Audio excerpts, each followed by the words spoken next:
E aí, galerinha, tudo jóia com vocês? Aqui quem fala é o professor Júlio Alexandre para mais uma aula e correção do PET. A nossa turma de hoje é a turma do 8º ano, semana 3, PET 4.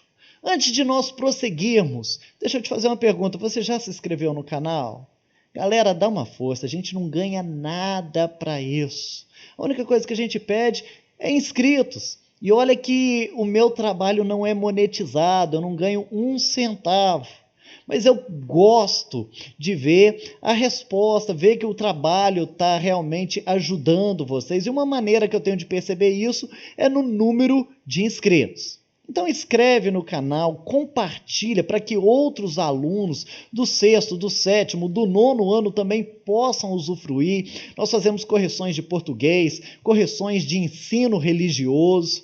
Hoje nós vamos falar sobre variações linguísticas, nós vamos ver gráficos, dá um trabalhão danado. Hoje, por exemplo, segunda-feira, eu estou desde cedo até agora à noite só produzindo material, sem ganhar nada. Então dá uma força aí, se inscreva e vamos para o vídeo. Semana 3, nós temos aqui uma carta. A carta ao rei Dom Manuel.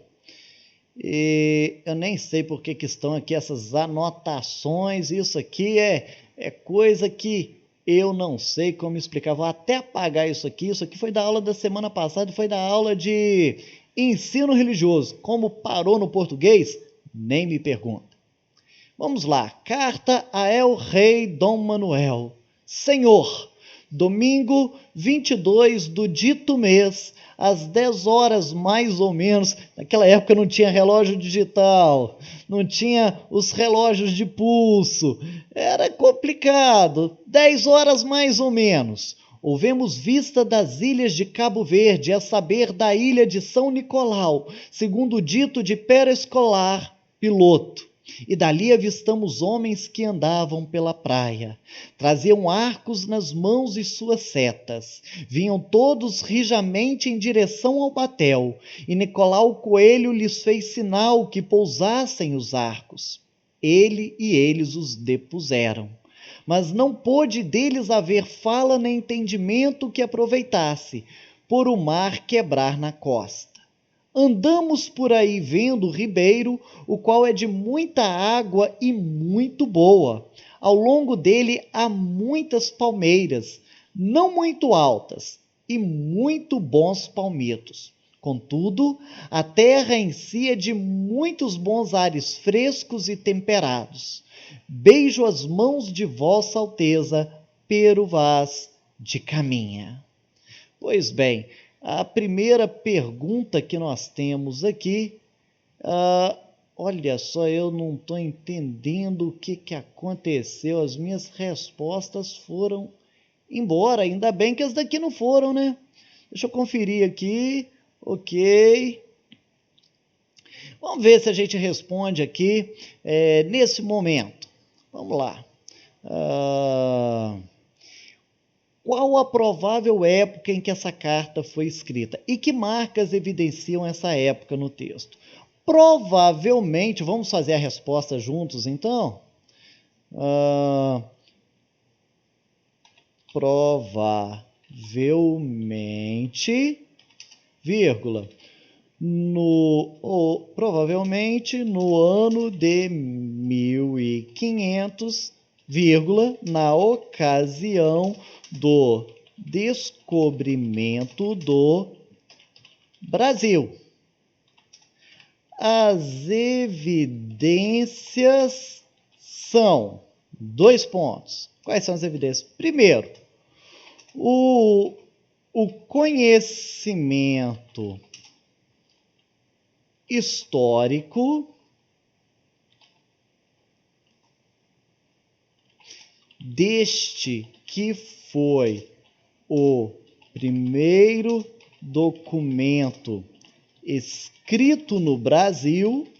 Então, essa é a primeira evidência que nós temos. A gente tem um conhecimento histórico, a gente sabe aí quem é o rei Dom Manuel e o Pero Vaz de Caminha. A carta de Pero Vaz de Caminha foi escrita na ocasião do descobrimento do Brasil. Então é a primeira evidência. Mas além disso,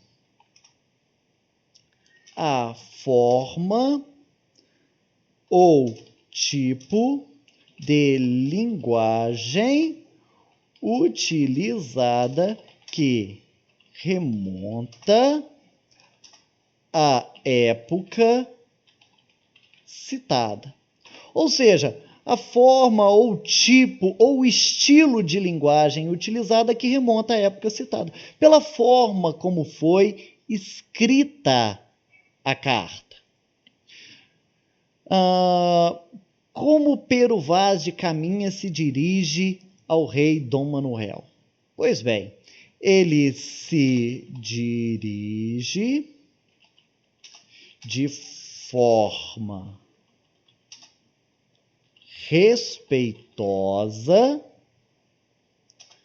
com os termos. Quais são os termos? Olha aqui, Senhor e também Vossa Alteza. Então ele se dirige de forma respeitosa, poderíamos até dizer de forma respeitosa, vírgula, formal, com os termos Senhor e Vossa Alteza. Fazendo ao vivo, hein? As respostas foram embora. Vamos lá, número 3. Que tipo de linguagem foi utilizada nessa carta? Tipo de linguagem. Linguagem padrão, linguagem formal. Linguagem formal, vírgula, culta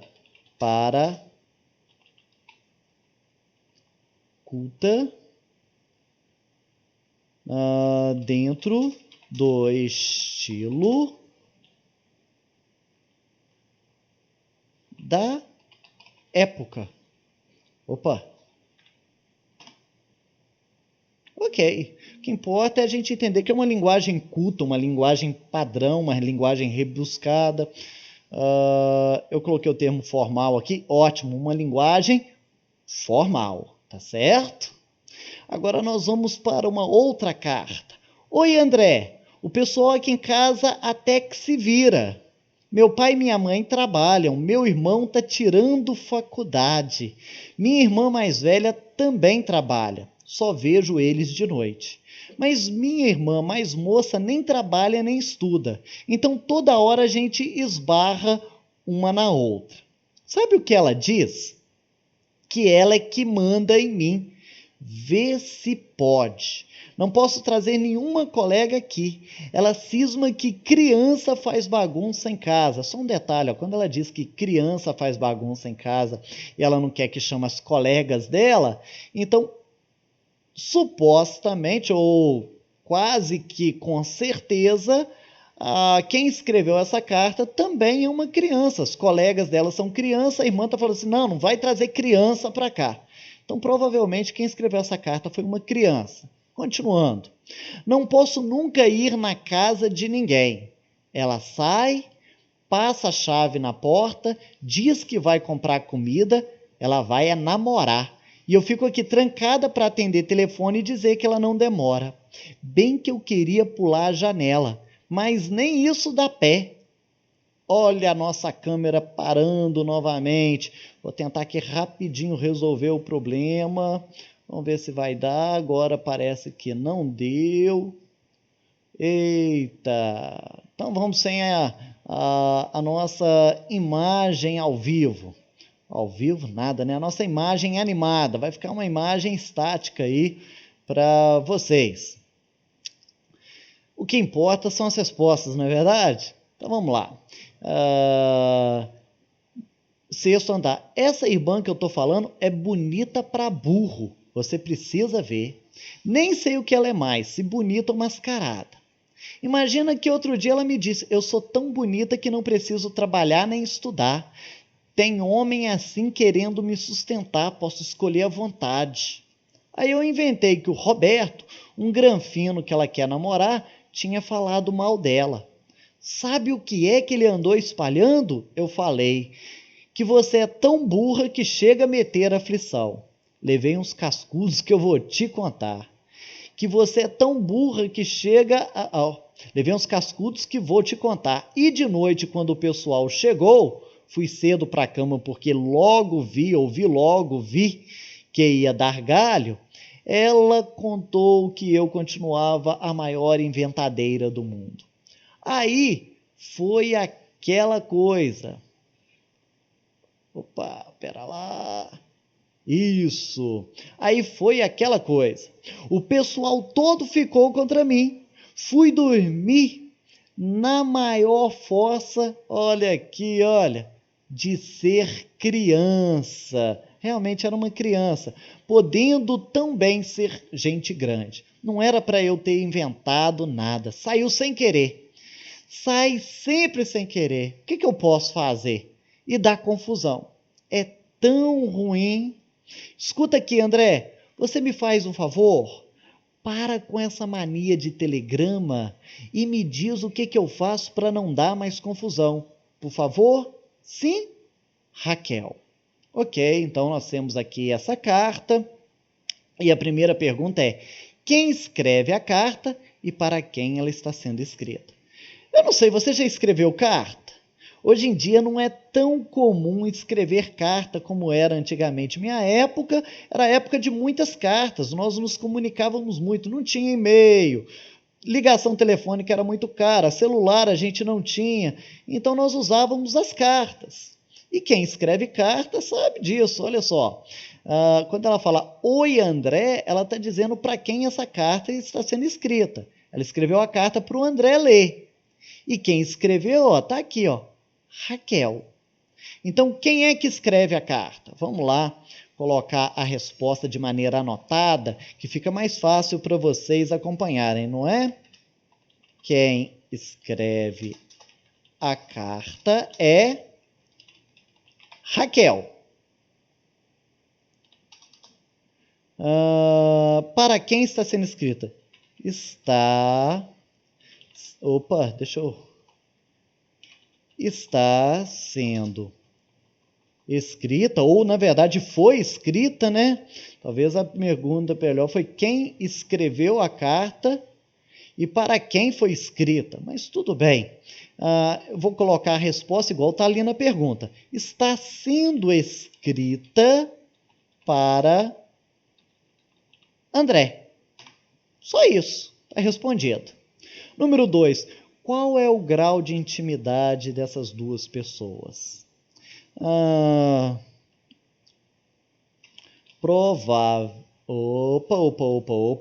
Provavelmente são amigos, vírgula, pois na carta Raquel demonstra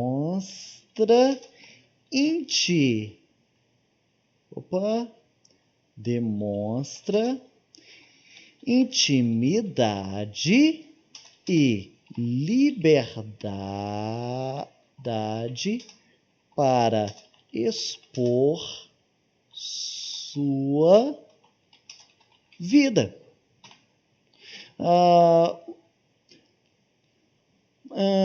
Outra coisa, podemos também supor que são íntimos por conta da informalidade usada na escrita. Então, o grau de intimidade é um grau bem, bem próximo, são amigos. E a Raquel ela demonstra tanto intimidade como liberdade naquilo que ela vai contando. Ela foi contando como que é o dia a dia dela, o que aconteceu, coisas de dentro da casa dela, situação envolvendo a irmã dela, o namoro da irmã dela. Isso daí ela ia dizer provavelmente para alguém que fosse amigo. Agora, além dessa característica, a informalidade, quanto mais você é próximo de uma pessoa, mais informal é a sua conversa. Quando nós estamos aí perto de pessoas que nós não temos muita intimidade, ou quando nós vamos enviar uma carta para alguém que não é tão íntimo, nós optamos pela formalidade, por uma linguagem mais padrão. Quando você usa muitas gírias, quando você usa muito da informalidade, isso revela também a intimidade. A carta foi escrita na linguagem formal ou informal? Então vamos lá. Eu já comecei a dar a resposta para vocês. Informal, tá certo? Então vamos lá, vamos colocar como que fica essa resposta aqui.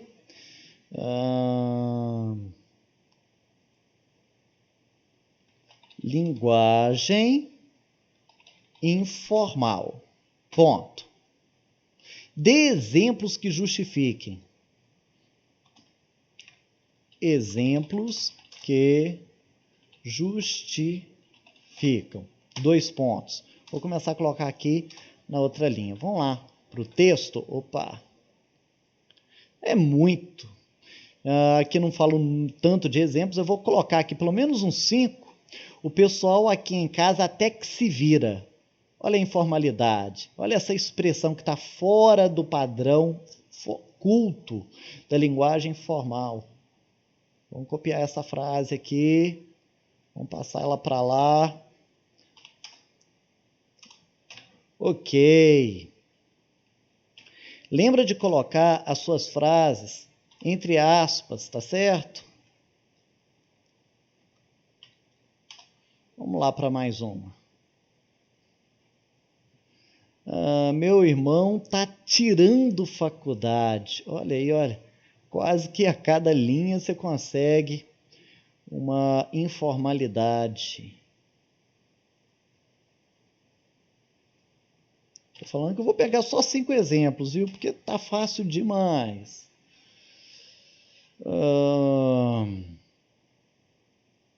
Então, toda hora a gente esbarra uma na outra. Opa! Vamos lá.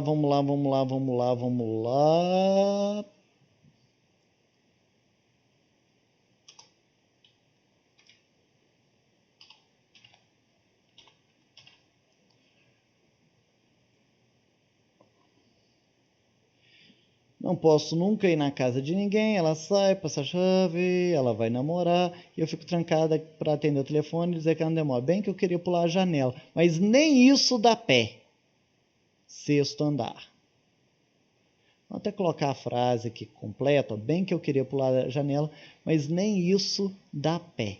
6º andar. Mais exemplos de informalidade aqui, ó. Chegamos em 4, hein?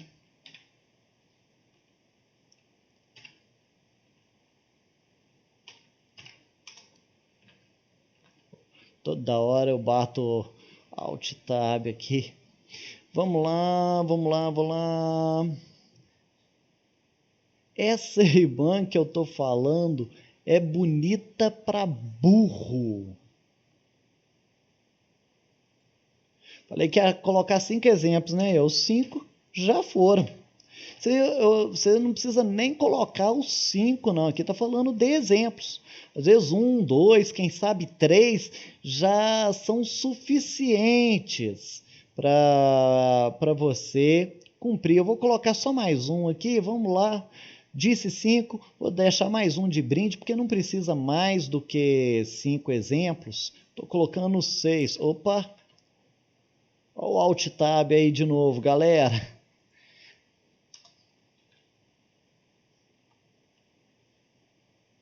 Ok.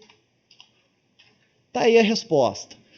Eu não vou deixar muito tempo, você pode dar pausa aí no seu YouTube, no seu vídeo, né? Então não tem necessidade da gente esperar que você confira cada frase, que você copie uma ou outra, é só você pausar. Agora nós vamos para um outro texto e parece que esse aqui está com as respostas. Nós temos aqui um texto sobre adoção e a primeira pergunta é: qual é o título desse infográfico?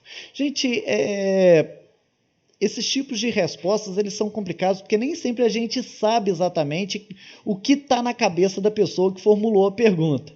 Às vezes ele está pensando uma coisa e você acha que ele está querendo outra. Mas o mais importante é você olhar um infográfico e você conseguir compreender. Por exemplo, aqui está falando que no Brasil nós temos 39.051 pretendentes cadastrados. O que são pretendentes cadastrados? São pessoas que têm vontade de adotar uma criança. Desses 39.051, nós temos aqui algumas divisões.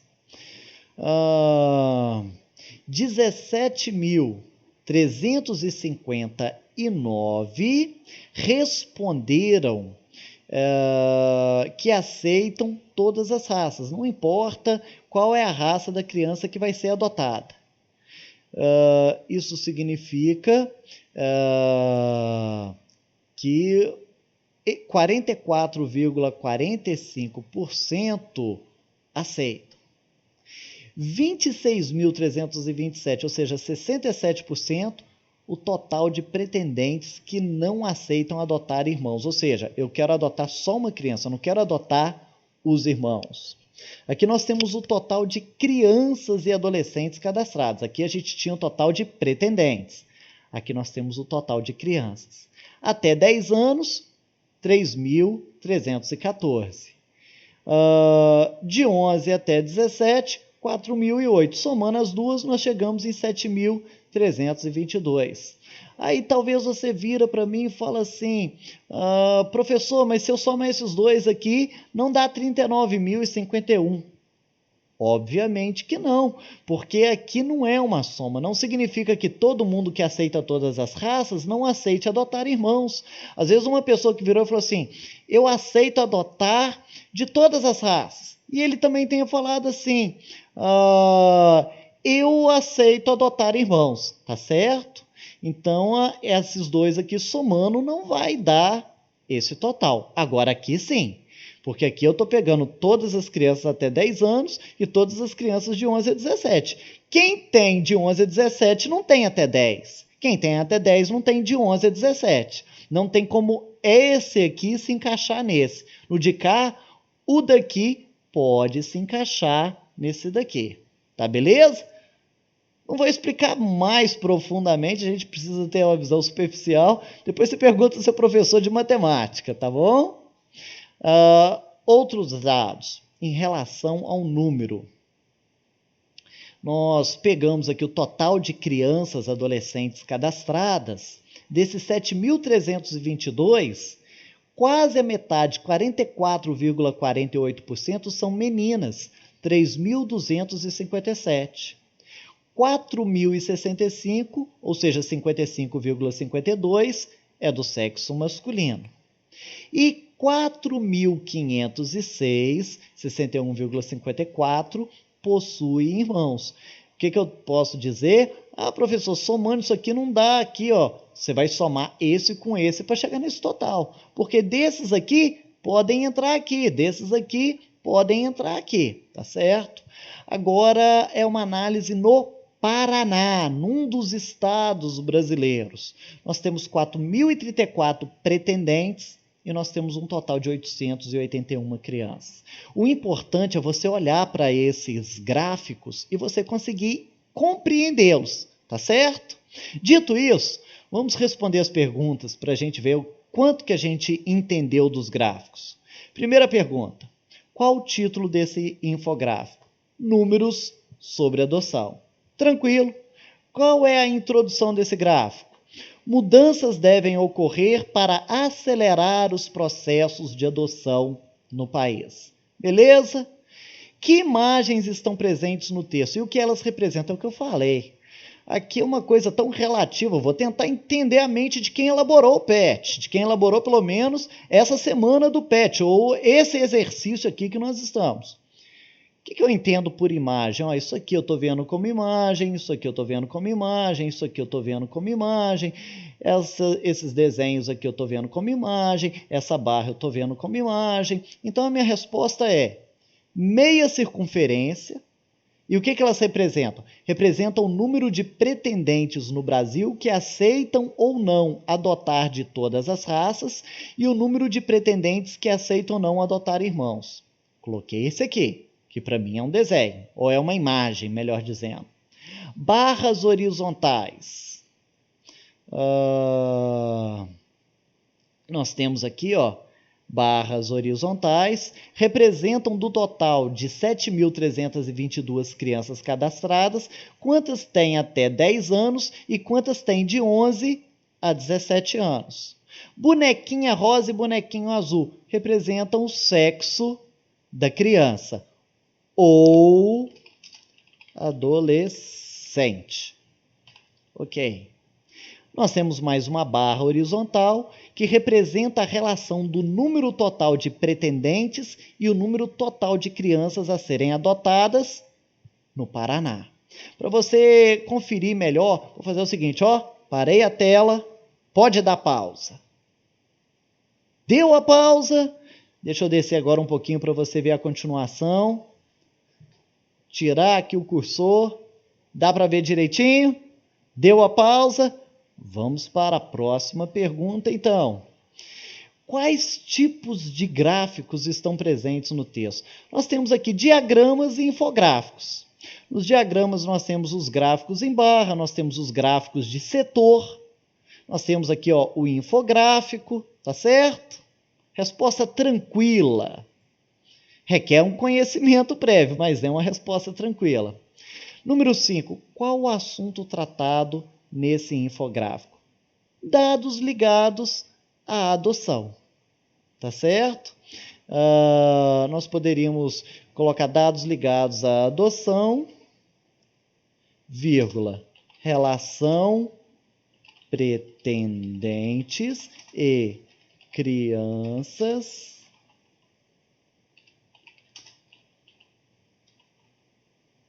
para adoção. Tá aí. Esse é o assunto. Quais são os esquemas que compõem esse texto? Vamos lá. Para a gente entender o que são esquemas, gente. Esquemas são representações gráficas. Isso aqui não é a resposta, não. Isso aqui é só para a gente entender. Porque está aí a pergunta, quais são os esquemas? Que esquema é esse, tio? Tá bom. Esquemas são representações gráficas, sintéticas de ideias, fatos, conceitos, princípios, modelos, processos, entre outros conhecimentos. Qual que é o objetivo deles? Visam evidenciar e assim facilitar a compreensão e a comunicação das relações estruturais, hierárquicas ou de causalidade entre os diversos elementos que compõem essas informações. Dito tudo isso, agora vem a resposta. Quais são os esquemas? Barras, meias circunferências e desenhos. Esses são os esquemas que eu estou vendo ali. Tá certo? Número 7. Qual a relevância desse infográfico para a sociedade? Antes de mostrar a resposta aqui, olha aqui. O objetivo deles está aqui, A importância está nisso aqui, Mudanças devem ocorrer para acelerar os processos de adoção no país. Por quê? Está faltando gente que quer adotar? Tá não, tem 39.051 querendo adotar. E qual é o total de crianças? O total de crianças é 7.000, é muito menos para se adotar do que aqueles que querem adotar. Está vendo que tem mais gente querendo adotar do que crianças para serem adotadas? Tem muita gente querendo adotar. Olha aqui no Paraná, por exemplo. Quantas crianças que estão para serem adotadas? 881. E quantos que querem adotar? 4.034. Gente, se tem tanta gente para adotar em relação às crianças para serem adotadas, por que não está todo mundo adotado ainda? Por conta dos processos de adoção que são muito burocráticos, que são muito lentos e que acaba emperrando o sistema. Então, o objetivo desses infográficos que nós temos aqui, dessas informações através de gráficos, é mostrar que abrir os nossos olhos para vamos mudar as leis, porque tem criança para ser adotada e tem gente sobrando aí querendo adotar e essas crianças continuam órfãs. Então vamos lá, qual é a relevância desse infográfico? Mostrar a importância de se mudar as leis a fim de acelerar o processo de adoção, visto que há muitos pretendentes e ainda assim muitas crianças a serem adotadas. O problema, de acordo com o infográfico, não está no número de pessoas interessadas em adotar. Pelo contrário, vírgula. Há muito mais pessoas para adotar que crianças para ser adotadas. Conseguiu pegar? Deixa eu voltar aqui. Aí você dá a pausa. Essa é a relevância. Eles atingiram o objetivo? Atingiram. O objetivo deles era esse aqui, ó. A importância está nisso aqui, ó. Mostrar os números sobre a adoção e a importância de se mudar os processos, se mudar as leis para acelerar os processos de adoção no país. Que tipo de linguagem foi utilizada nesse infográfico? Linguagem padrão. É aquilo que eu falo, eu não sei o que passou na cabeça de quem fez. Estou respondendo a pergunta. É ou não é uma linguagem padrão? É. É uma linguagem padrão, então? É uma linguagem formal? A resposta está aí. Espero que vocês tenham aproveitado, espero que vocês tenham aprendido, espero que vocês saibam o que é variação linguística, quando nós temos aí uma linguagem formal, uma linguagem informal, quando a gente fala para uma pessoa que nós não temos muita intimidade ou que é uma autoridade, nós utilizamos uma linguagem mais culta, uma linguagem mais formal, uma linguagem mais padronizada. Quando nós conversamos com o nosso colega no WhatsApp, quando nós falamos com o pessoal na rua, quando a gente está falando e não está nem escrevendo, a gente fala assim tranquilamente, a gente não se atenta tanto à formalidade. No WhatsApp, então, é VC, é BLZ para dizer beleza, e outros. Nos comentários aí do YouTube que você pode fazer, a linguagem vai ser o quê? Informal. Isso é o que nós entendemos como variação linguística. E nós vimos hoje também um pouco sobre infográficos, para que eles servem, como interpretá-los. Nós corrigimos a semana de número 3 de ensino religioso e lá nós também temos um gráfico. Assistam o nosso vídeo de ensino religioso para vocês perceberem o que nós falamos hoje. Dito isso, até a próxima e bons estudos!